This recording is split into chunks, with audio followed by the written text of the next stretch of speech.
Olha, vamos falar sobre o censo de 2022. A gente deu aquele abre-alas a semana passada, com os números macro de Brasil e de Alagoas e alguns detalhes, mas hoje a gente dedica ao programa ao censo de 2022, que não é qualquer coisa, gente. Nós não estamos falando sobre qualquer coisa. Esses dados dão uma demonstração de quantos somos, onde estamos, quem somos de verdade.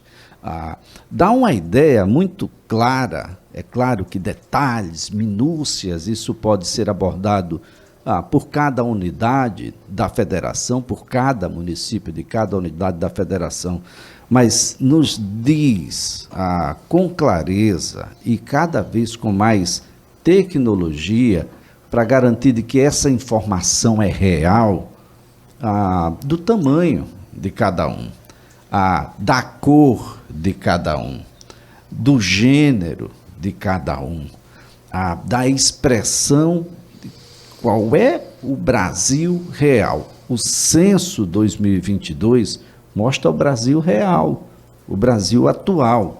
Eu estou aqui, agradeço novamente ao superintendente do IBGE Alagoas, o Alcides Tenório, e ao coordenador de operações do IBGE, Luciano Mota, por mais uma vez se disponibilizarem a vir aqui e mostrar para a gente quem somos, onde estamos, qual é o Brasil de verdade. O censo ele pode lhe ajudar, governador, pode lhe ajudar, prefeito, a ser mais assertivo nas suas ações, a utilizar melhor, com mais eficiência, os recursos públicos, a te dar mais previsibilidade sobre o que aconteceu nos últimos 12 anos e de como esses números poderão sofrer alterações nos próximos 10 anos. A cada 10 anos a gente tem essa ideia aí de fazer um novo censo. Alcides, é um prazer novamente tê-la aqui. Um bom dia. Bom dia, Elias. Bom dia, Camila. Bom dia a todos e todas que nos ouvem. O prazer é nosso, tá? Porque a gente tem que agradecer muito pelo espaço que é dado para que a gente possa esclarecer a sociedade alagoana sobre o que é o censo, sobre como ele é feito, sobre os resultados que ele traz, sobre a importância de um censo para a sociedade, e para que a gente não volte a ter no futuro, e assim a gente torce, dificuldades, como dificuldades orçamentárias ou dificuldades de execução. Para realizar o censo. Falando em execução, o coordenador de operações do IBGE está aqui. Luciano Mota, um bom dia, muito obrigado por participar do programa. Bom dia, eu agradeço a participação novamente, né, um espaço maior hoje, para a gente poder falar sobre o censo, sobre as dificuldades que a gente enfrentou para realizar esse censo, mas que no final do trabalho a gente conseguiu entregar, está entregando, né, desde a semana passada, os primeiros resultados de domicílio e população, e paulatinamente a gente o IBGE vai divulgando os outros dados, né, sobre imigração, fecundidade, educação, trabalho, mês a mês ou a cada um período que ainda não está certo. A gente vai ter esses dados que vão, como você mesmo falou, né, servir de base para que as prefeituras, os governos, né, tracem metas aí para os próximos, pelo menos 8 anos, né, para melhorar a qualidade de vida da população alagoana, né? Bom, Alcides, o que é que a gente pode falar, partindo do Brasil e chegando aqui até Alagoas? Bom, vamos lá. Nós tivemos uma conclusão, já inicial, mas é uma conclusão já muito robusta, de que houveram alguns movimentos importantes em nível nacional. Uma coisa importante é que o Nordeste não cresceu no ritmo de outras regiões, a despeito de tempos passados em que o Nordeste tinha, sim, através de uma taxa de natalidade alta, um crescimento maior. Nesse censo ele cresceu menos do que outras regiões, né? A região que mais cresceu notadamente foi o Centro-Oeste, e nós imaginamos que isso está muito relacionado com o desenvolvimento econômico, principalmente do agronegócio naquela região. Isso é um primeiro ponto. Um outro ponto muito importante, que os dados já começaram a revelar de alguma forma, é que cidades grandes, metrópoles ou capitais, não são todas, claro, mas um número razoável, aconteceu delas perderem população frente a 2010. Então passaram-se 12 anos e algumas cidades importantes acabaram perdendo população. Dá para a gente destacar algumas delas: Rio de Janeiro, Recife, Fortaleza, Salvador, Porto Alegre, né? Natal. Então, tanto em regiões do sul, sudeste, né, como também aqui no Nordeste a gente verificou esse movimento. Mas isso não quer dizer que o aglomerado urbano que orbita nos arredores dessas cidades diminuiu. Em alguns casos isso pode ter acontecido, mas na maioria dos casos ele aumentou. Então isso sugere que as pessoas estão se espalhando mais no território, no entorno dessas cidades. E um dos movimentos que já tem sido colocado por economistas aqui em Alagoas, por exemplo, é que isso pode estar acontecendo pelo aumento do preço, do custo de moradia, seja pelo aumento do metro quadrado, né, de compra ou aluguel, como também outros custos que as capitais naturalmente têm e são maiores do que outras cidades satélites, né? Então, esse é um movimento que está acontecendo. No nosso caso, não aconteceu, mesmo com a questão do afundamento de solo dos bairros ali no entorno do Pinheiro, a Maceió ainda cresceu. Então, mesmo assim, Maceió teve a tendência de crescimento. E aí sim, a tendência de crescimento dos municípios ao redor foi a mesma verificada em outras capitais. Eles cresceram bastante. Temos municípios crescendo mais de 90%, muitos municípios crescendo em torno de 30%, e até mesmo, para se ter uma ideia, Paripueira, que fica relativamente longe do centro de Maceió, cresceu mais de 20%. Até para complementar a informação do Alcides, né, os 4 municípios que mais cresceram percentualmente falando, né, são Rio Largo, Satuba, Rio Largo, Marechal e Paripueira. Satuba, Rio Largo, Marechal e Paripueira estão todos aqui circundando Maceió. Todos da região metropolitana ou no entorno de Maceió, né? O IBGE agora chama de aglomeração urbana, né? É um recorte que não necessariamente é o da região metropolitana. Porque a região metropolitana, cada estado define as suas. E não há um critério geográfico muito bem definido. Então o IBGE fez recortes para esses aglomerados que ficam mais próximos da capital, efetivamente. E nesse recorte para Maceió, hoje, a população, somando Maceió e os municípios vizinhos, vamos chamar de Grande Maceió, é de 1.200.000 habitantes. 1.200.000 habitantes. Luciano, onde foi que a gente perdeu mais? Quais foram aqueles que estão com... eram municípios que tinham uma população X e agora tem menos X? Perfeito. Os municípios que a gente notou uma maior perda, né, percentual, né, de população são os municípios de Campo Alegre, o primeiro, né, Joaquim Gomes, Jacuípe, Flecheiras e Colônia Leopoldina. Agora, um detalhe, tirando Campo Alegre, que está numa outra região, mais próxima ali de São Miguel, de Arapiraca, no Agreste Alagoano, os demais estão aqui, o Zona da Mata... Deixa eu continuar a lista. Ainda a gente tem ainda Cajueiro, Anadia, Jequiá da Praia, Boca da Mata. Então, aí já tem os outros mais vizinhos. Mais vizinhos a Campo Alegre, mais próximos a Campo Alegre. Essa tendência, ela se verificou em praticamente toda a zona da Mata Alagoana. Do norte, começando lá em Jacuípe, até o sul. No final das contas, chegou a alcançar, com menos intensidade, mas chegou a alcançar, por exemplo, Teotônio Vilela, Limoeiro de Nadia, chegou até Porto Real do Colégio. Então, de alguma forma, dá para perceber que existia uma tendência de diminuição de população forte nessa região, né? E é possível tentar correlacionar algumas informações. É lógico que isso vai ser feito com mais profundidade depois. Isso é assunto para a sociedade discutir, para a academia discutir, Mas existem alguns fatos que não podem deixar de ser citados e que a gente imagina que possa haver correlação com o que a gente está encontrando. Por exemplo, a usina Porto Rico, instalada em Campo Alegre, não fechou, mas muitas vizinhas sim.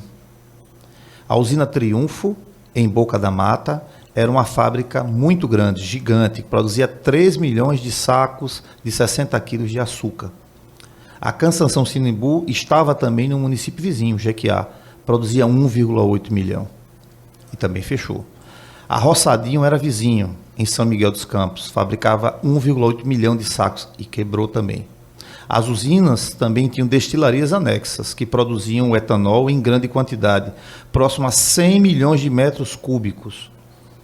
As três, falando agora de Campo Alegre, elas disputavam também a cana produzida em Campo Alegre e na região próxima. Então, isso aqui a gente está vendo só o recorte de Campo Alegre, mas se a gente for para a região norte, a gente tem também o fechamento da usina Lajinha e de várias outras usinas e destilarias daquela região. Cerca de 18 usinas fecharam de 2000 até 2022, né? Essa informação é importante. Até 18? Foram 9 fecharam e outras mudaram a produção, mas houve um impacto grande em muitas usinas. O total em 2011 era de 24 usinas no estado funcionando. Passou para 15 agora, né, no passado, e a gente teve também um impacto de produção em várias outras. Então, a gente acabou tendo movimentação de pessoal ocupado e produção em um número maior de usinas, que é isso que o Luciano está colocando. Essa é uma situação. Esse é um dos itens, né, Luciano? Quando a gente passa para essa região da Zona da Mata, que trabalha, é praticamente uma monocultura, né? E você tem afetado essa indústria, você tem afeta diretamente a população, porque a população ela vai sempre em busca de trabalho, emprego, né? Me chamou a atenção muito em uma reunião em um determinado município que nós fizemos durante o censo, onde houve o fechamento de uma usina nessa localidade e havia uma comunidade instalada muito próximo da usina que trabalhava no cultivo da cana, né, nos trabalhos da agricultura relacionada à cana. Quando essa usina fechou, o pessoal não sabia produzir outro produto, né? Ele estava acostumado a trabalhar com a cana. Secularmente com a cana. Com a cana, então tinha a terra ficou disponível, mas não tinha, não sabia, né, trabalhar a terra. Uma outra cultura agrícola. E aí esse pessoal começou a dispersar e ir para outros estados aí do Brasil, né? Luciano, eu gostaria de aproveitar esses minutos ainda desse bloco para que você nos ajudasse a compreender como é que é realizado um censo como esse. A prática do censo, as tecnologias utilizadas e que nos dão garantias de que efetivamente o que nós estamos anunciando agora é a realidade dos números. E por que se deve fazer um censo no período estabelecido aqui no Brasil, a cada 10 anos? Certo. Bom, primeiro, todos os funcionários, todos os servidores que passam pelo censo, eles recebem o mesmo treinamento, né? Desde o primeiro treinamento centralizado no Rio de Janeiro até o último treinamento da cadeia, que é com o nosso recenseador, né? Aqui em Alagoas nós tivemos cerca de 2.600 recenseadores e todos eles passaram por essa cadeia de treinamento. Então, assim, o recenseador, quando ele vai a campo realizar a atividade dele, ele tem que, em cada domicílio que ele passa, ele obrigatoriamente, para ele realizar uma entrevista, ele tem que tirar um ponto de GPS naquele domicílio que ele está entrevistando. Então, não só o ponto do domicílio, como o local por onde ele percorreu, a trilha dele, que a gente chama, isso fica tudo marcado e a gente tem sistemas centralizados que os supervisores, né, cada supervisor, em média, ficou supervisionando 10 recenseadores. Ele vai verificando em tempo real o trabalho que foi sendo feito pelo recenseador. Então, ele conseguia saber quantos domicílios o recenseador entrevistava por dia e aí cobrar se um estivesse fazendo abaixo ou o outro estivesse fazendo muito alto, verificar a qualidade do questionário. Ele ia a campo também. É interessante explicar isso porque o recenseador, ele ele vai a campo, ele faz uma determinada parte do trabalho dele no que a gente chama de setor censitário, que é um conjunto de quadras ou uma zona rural que tenha um número de domicílios que seja suficiente para o recenseador cobrir em um tempo hábil, né? E o supervisor, depois do trabalho do recenseador, passa por esses domicílios, alguns que são selecionados, refaz a entrevista e refaz o percurso para ver se o recenseador não deixou de entrevistar nenhum domicílio.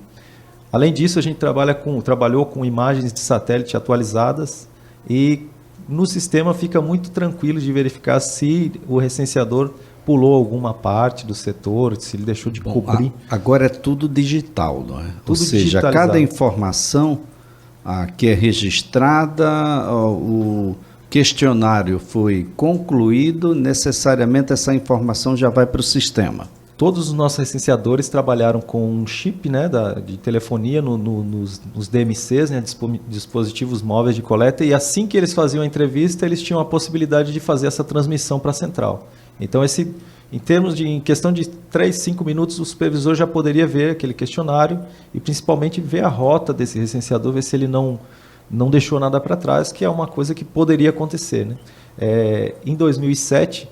Na contagem da população e o censo agropecuário, que foram operações feitas juntas, o IBGE instituiu, né, trouxe para o Brasil o DMC, na época era o PDA, né? Então, desde aquele censo, 2007, a gente começou a trabalhar com tudo digitalizado. Não tem mais coleta em papel nos censos do IBGE. Então, há uma palavrinha que muita gente não gosta porque gostaria que os números fossem diferentes no seu município, mas é georreferenciamento. Isso é uma novidade nesse censo? Ela foi aplicada em todos os locais onde a coleta das informações foi realizada? Excelente pergunta. No censo de 2010, todos os domicílios ou todas as unidades da zona rural do Brasil foram georreferenciadas. Na zona urbana, não. E para o censo de 2022, o IBGE mudou essa questão e todos os domicílios, todas as unidades, quando eu falo unidade, eu estou falando de um estabelecimento comercial, de uma escola, de uma igreja e os domicílios. Então, todas as unidades que foram recenseadas nesse censo estão georreferenciadas. Estão georreferenciadas. Eu posso, a partir dessa informação, saber quem são, onde estão, a sua idade, se tem escolaridade em nível médio, superior, ou se não tem escolaridade, nunca foi à escola, se é analfabeto ou não.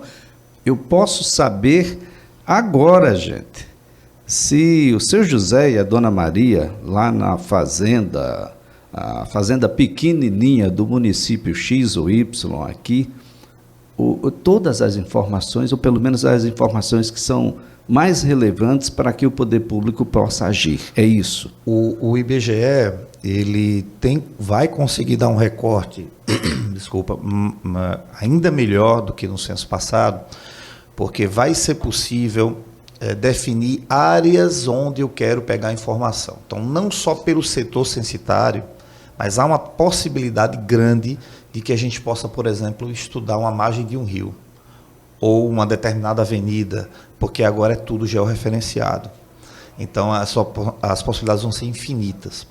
Agora, existe uma lei, que é a Lei de Sigilo Estatístico, que para nós é um grande pilar de confiabilidade da sociedade, e que nós respeitamos e atendemos plenamente, que define que nós só podemos publicar os dados de forma agregada e dados estatísticos. Perfeito, mas os dados existem. Todos existem, os recortes vão ser possíveis e infinitos, mas nunca individualizados. Nunca individualizado. Exatamente. Mas o poder público vai poder ter uma imagem real, clara e atualizada desses setores. Como queira, disponibilizado gratuitamente para toda a sociedade. Até assim, o que a sociedade chama de favela, a gente trabalha como um aglomerado subnormal, né? Esse é o nome técnico que a gente dá. E a gente tem diversos no estado e para cada um você vai ter essa informação que vai poder ser trabalhada pelo poder público. Então, por exemplo, uma área de ocupação, mas que é uma área de ocupação de risco. Eu sei que ela existe. e ela foi visitada pelos licenciadores do IBGE e ela está georreferenciada. E se eu quiser modificar, atenção, prefeitos, porque isso é uma coisa da prefeitura e em determinado momento, a depender da sua dimensão, é do Estado e é do governo federal também. Se quiser a informação daquele aglomerado, é possível e vai poder ser feitas intervenções fantásticas, mas é preciso ter vontade. E essa é uma perspectiva pública de gestor executivo, não é do IBGE. O IBGE já fez a parte que lhe cabia, que era lhe dar informações, dados. Quantas crianças eu tenho ali? Quantos idosos eu tenho ali? Quantas moradias eu tenho e não deveriam estar ali? Para onde eu posso realocar? Como é que a gente vai trabalhar, por exemplo, plano diretor? Atenção, vereadores, que já não estão mais lá na Praça Deodoro, estão aqui no bairro de Jaraguá. Aliás, desocupem, por favor, esse calçadão. Calçadão é para pessoas, não é para carro. Não adianta ficar fazendo estacionamento aí. É vergonhoso. Vocês dão exatamente o contrário daquilo que a gente espera. Ao invés de respeitar o cidadão, o que é de uso comum, vocês colocam para uso particular. Isso é bem coisa dessa nossa elitezinha daqui, que não é fácil. Mas olha, eu vou fazer agora um breve intervalo, às 10 horas mais 2 minutos, vou ao repórter CBN, mas a gente vai voltar conversando aqui com Alcides Tenório, que é o superintendente do IBGE em Alagoas, e o coordenador de operações do IBGE, Luciano Mota, porque a gente quer tirar algumas dúvidas que muito provavelmente já chegaram ao IBGE, mas que a gente precisa tornar públicas as dúvidas e as respostas em relação aos municípios. Olha, eu acho que o meu município tem mais gente do que vocês estão dizendo aí. Vocês não contaram todo mundo, eu não sei, eu não estava lá, então talvez coloca aí mais um, que sou eu. E, gente, não é bem assim. A gente vai observar aqui as informações do IBGE e a gente precisa atentar para essa realidade e começar a trabalhar em cima dessa realidade desde já. De volta com o CBN Maceió e de volta falando aqui com o superintendente do IBGE em Alagoas, Alcides Tenório, e com o coordenador de operações do IBGE, Luciano Mota. Olha, a grita é grande. Em determinado momento, chego até a compreender, porque tudo cai nas costas do prefeito. Ninguém mora no Estado, ninguém mora na União, você mora no município X, no bairro Y, na rua Z. A coisa é por aí. Mas veja bem, nesses últimos 10 anos, teve prefeito pagando conta de outros, que tinha menos gente na sua cidade, do ponto de vista formal, mas tinha mais gente na sua cidade do ponto de vista material, ou seja, dos atendimentos do dia a dia. Agora a gente traz luz para esse túnel. O IBGE tem sido muito criterioso nessas informações e nós tivemos, Alcides, uma situação que acontece, é um movimento populacional, tem uma série de implicações para isso. Muitas vezes a Universidade Federal de Alagoas botou um campus num determinado lugar, o IFAL foi para determinado lugar, e necessariamente eu quero morar mais perto de onde a minha filha, o meu filho estuda, eu quero, na condição de médico, ter residência naquele lugar onde eu posso ter o meu filho na universidade, onde eu posso, ou seja, há uma série de motivações. Os hospitais, por exemplo, deverão dar trazer aí uma migração também para determinados locais onde esses hospitais regionais foram aportados. Porto Calvo pode dar um salto nesse sentido. Bom, mas o fato é, meu município tem menos habitantes. Quem tem mais, ninguém reclamou, não foi? Só quem tem menos. É por aí? Nem sempre. Ou nem sempre? Nem sempre. Temos um caso em que a prefeitura acreditava que o município ia ter mais ou menos 200 mil habitantes e nós encontramos 90 e poucos mil habitantes. Então, tudo é possível. 200 mil para 90 e pouco. O que foi que houve? Não, e no último censo uma guerra instalada lá. E no último censo tinha 60 mil, entende? Então, na verdade, o desejo é o de que o município cresça, o desejo é de que a sociedade local desenvolva, né?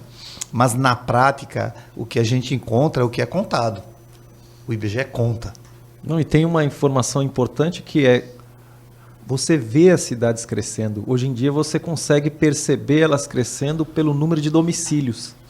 Você vê as cidades crescendo. Essa mesmo do exemplo, ela cresceu em número de domicílios, em número de loteamentos. Só que isso aconteceu a nível Brasil. Você cresceu 34% o número de domicílios, mas a população não acompanhou. A população está se dispersando entre os domicílios. Aquelas famílias que a gente tinha, né, há anos atrás, com 5, 6, 8 moradores, não são cada vez mais raras, né? Então você tem uma média de moradores diminuindo, a cidade se espalhando, né, os municípios se espalhando em número de domicílios e a média de moradores diminuindo por conta disso. Então dá aquela impressão, a minha cidade cresceu, mas somado a esse crescimento de domicílios, houve um crescimento de empregos nesse município que fizesse uma população de fora vir morar ali para ocupar esses domicílios, ou esses domicílios são vagos, né, ou de uso ocasional, como a gente tem muitos e muitos aí pelo estado e Brasil afora, né? Me permitam dar números. O Brasil aumentou o número de domicílios em 34% de 2010 a 2022. Alagoas em 32%. Está ali na média nacional. Só que a média de pessoas morando no domicílio diminuiu muito. Então, no Brasil, a cada 10 domicílios, em 2010, moravam 33 pessoas. Agora são só 28. E em Alagoas eram 37 a cada 10 domicílios. Agora só são 30. Então, você tem uma expansão física de domicílios, de infraestrutura, mas isso não quer dizer que seja uma expansão do número de habitantes. Bom, o que é que faz o prefeito ou a prefeita de determinada cidade crer que, olha, eu acho que o IBGE se enganou. O IBGE não contou todo mundo, não. Aqui tem 10 mil e ele só contou 6 ou 7. Eu quero os outros 3 de volta. Como é que a gente faz, Luciano? Como é que essa contagem é realizada e como é que a gente pode aferir de que os números estão, de fato, crentes com a realidade? Perfeito. A gente divide os municípios em diversos setores censitários, né? E cada um desses setores censitários, que tem sua quantidade diferenciada de domicílios, ele precisa ser totalmente percorrido pelo recenseador. Todas as casas, todos os estabelecimentos precisam ser visitados e foram visitados. E o georreferenciamento, que a gente estava falando no bloco anterior, ele vem para reforçar essa questão, porque com esse georreferenciamento a gente sabe que aquele setor foi coberto.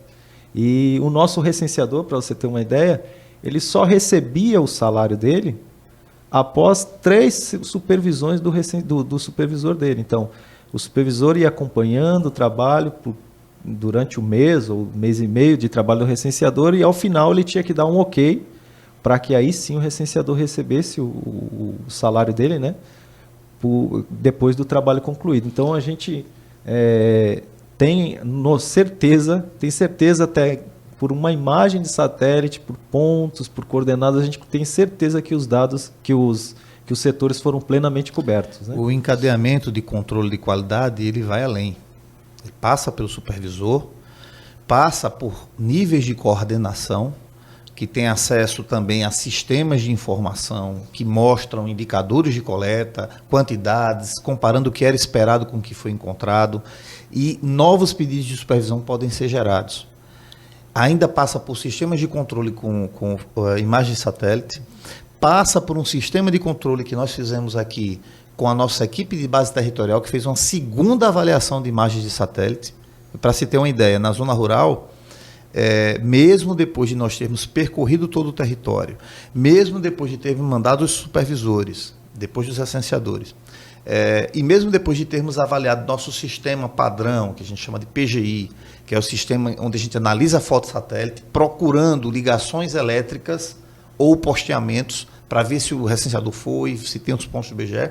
Mesmo depois disso, fizemos uma análise criteriosa de todos os possíveis telhados que não tinham um ponto do recenseador. Então, no final disso tudo, nós ainda encontramos aqui ou ali no município 20 telhados. Mandamos a equipe de novo e para quase 100% dos casos nós encontramos coxos, currais, casas de bomba, casas abandonadas. Eram casas abandonadas. Bom, Eram, na verdade, o censo não é agropecuário, né? Não. Então, essas construções não contam, né? Definitivamente, E gente. tem mais uma coisa importante. Quando nós verificamos ainda no ano passado, em outubro, essa tendência de queda populacional e de queda de FPM dos municípios, nós convocamos na AMA todos os municípios que poderiam perder FPM para mostrar o quadro e para discutir o que estava sendo feito e apresentar. E nós abrimos a possibilidade dessas prefeituras apresentarem listagens de verificação. Isso não está na metodologia tradicional do IBGE, foi uma metodologia adicional para que nós pudéssemos ir no ponto de GPS que a prefeitura indicou. Tem alguma possibilidade de alguém ter sido recenseado mais de uma vez e morar em mais de um município? A metodologia, ela elimina essa possibilidade. Apenas se tiver havido algum erro. Mas a metodologia, através da data de referência e do conceito de domicílio, faz com que o recenseador recenseie só do domicílio onde a pessoa deveria estar na data de referência. Tá? Aí, sobre a questão da listagem de verificação, nós verificamos 800, 500, 300 domicílios em que as prefeituras indicavam a possibilidade de não ter havido o recenseamento.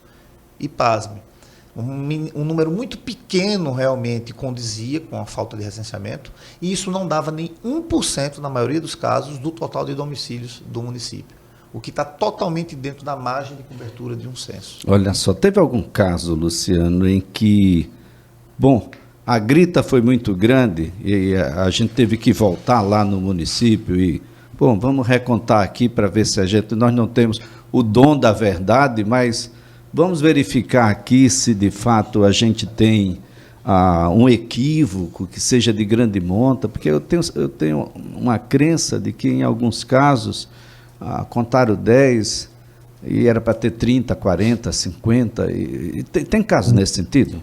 Como o Alcides falou agora na fala anterior, a gente revisou todos os municípios de Alagoas que estavam com uma queda na faixa de FPM, né, de acordo com a população que estava contada até o determinado momento de fechamento do censo. A gente deu essa oportunidade para eles mandarem essa lista daqueles domicílios que não tinham sido recenseados, e a gente retornou para verificar isso através do nosso sistema, né, uma vez que eles nos passaram essa listagem com georreferenciada, né, através dos agentes de saúde locais. A gente revisou para todos eles e encontrou um número muito, muito pequeno assim, de não entrevistas realizadas, e fez a correção como a gente se mostrou apto a fazer, né? Deixou bem claro. Olha só, gente, isso é super importante. Não dá para inventar cidadão, né? O que é que a gente pode esperar dos próximos números? A gente já tem os números macros. O estado de Alagoas cresceu aí menos de 7 mil pessoas na sua população. Tem município que decresceu, tem município que praticamente estabilizou, tem município que tem 6 pessoas a mais do que... E acho bom, viu, porque o movimento foi bastante significativo nos outros municípios. Quais são os próximos números que a gente deve lançar no tempo hábil e de que maneira esses números vão impactar? Bom, nós até o momento publicamos os dados de população e de domicílios, né? Mas nós temos, para se ter uma ideia, o questionário básico continha 26 questões nas mais diversas áreas, fora a árvore de moradores do domicílio, que também traz muitas informações. O questionário amostral, que aí expõe as informações por município, no básico a gente consegue por setor censitário até menos, então é uma grande lupa. Mas no amostral a gente tem 77 questionamentos. 70, ou seja, nós vamos levar anos, né? Vamos levar anos. Tabular tudo isso, mensurar. Fora os recortes, porque nós temos os recortes dos aglomerados subnormais, então vamos poder enxergar as grotas de Maceió, por exemplo. A gente vai chegar ao ponto de enxergar aqueles que ainda não são visíveis porque não existem oficialmente. Mas tem muita gente que não tem um único documento, nem a certidão de nascimento. Para o censo isso não é problema. Se for residente em um domicílio, isso não é problema.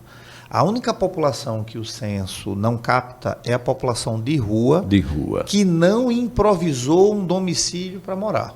Mas se tiver improvisado, seja de que material for, nós caracterizamos como domicílio e fazemos o censo. Ou seja, até essa população é alcançada, mesmo que é difícil alcançar totalmente, porque é uma população que está em movimento. Desde que ela faça com qualquer material que seja, algum meio para se isolar das demais, a gente considera aquilo um domicílio improvisado e aplica o questionário. Olha só, gente, então tem um caminho muito grande aí. Nós temos a questão das pessoas com deficiência, tem uma situação também bastante interessante que deve vir por aí, diz respeito a um caderno de saúde, né? O IBGE começa a trazer informações, isso é uma coisa que vem por aí, vai ser muito legal também. Foi interessante falar sobre esse assunto, porque o IBGE tem várias outras pesquisas que acontecem todo dia. Então, nosso agente de pesquisa está em campo, não numa quantidade como no censo, né, mas está em campo.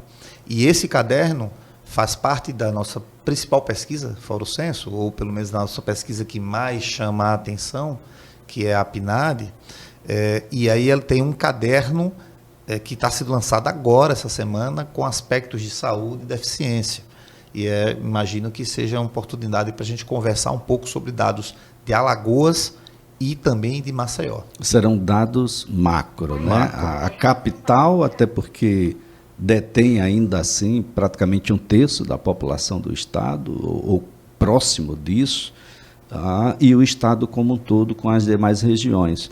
Super importante de que os prefeitos que estão nos acompanhando, que estão nos ouvindo, eu sei que são muitos aqui, possam já começar a readequar administrativamente o seu tamanho, as suas políticas, e comece a observar, porque alguns municípios terminam virando polo. Então, eu tenho uma população de 30 mil pessoas, mas eu tenho 25 mil estudantes, muito provavelmente oriundos dos municípios que estão ao redor, que tem muitas vezes menor população do que a sua. E isso não lhe confere população. Isso não lhe confere população. Eles continuam residindo nos outros municípios e você tem, na verdade, que acordar com esses municípios e com o governo federal qual é o tamanho da tua receita para a educação, já que você fornece esse serviço para outros munícipes, pessoas que não são os seus residentes. Então é preciso que a gente comece a compreender um pouco melhor essa situação e trabalhar já com essa realidade, porque isso é uma realidade, não, Luciano? É uma realidade. Os dados estão aí, são os dados oficiais, né? Agora a gente não está mais trabalhando com estimativa, os dados do censo são esses, e com esses dados que as prefeituras, os municípios vão ter que trabalhar para os próximos 8 anos. Né? Eu queria deixar só uma pulgazinha aqui atrás da orelha de vocês. Olha, nós tivemos aí o lançamento do Minha Casa Minha Vida, já na primeira fase. Vamos ter o lançamento de uma segunda fase que vai até R$350 mil, não é coisa mais só para pobre de maré, definitivamente.